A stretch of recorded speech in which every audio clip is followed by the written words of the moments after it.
Hi, this is Chris from Turbo Parts Plus, and today we have a 2007 Nissan Juke ST, stock reference number 5006. This shape runs from the first month 2015 through to the 12th month 2019. It has a HR12 DDT 1.2 litre 4-cylinder turbo petrol engine backed by a 6-speed manual front-wheel drive transmission. HR12 DDT 1.2 litre 4-cylinder turbo petrol engine.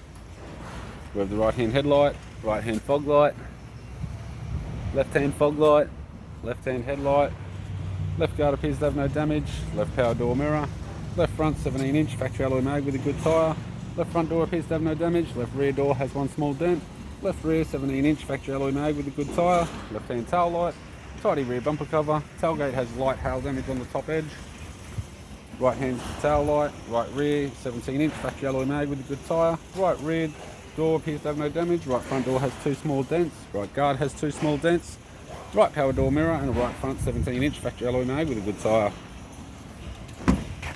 We have the driver's side door trim, power window master switch. This vehicle is fitted with black cloth interior. It's got a manual type center console, 6-speed manual gear shifter, heated control, single stack CD player, interior mirror, courtesy lamp, left hand sun visor, right hand sun visor, instrument cluster and a tidy 3-spoke leather steering wheel with cruise audio and phone buttons. I'm Chris from Turbo Parts Plus, and I'd like to thank you for watching this video.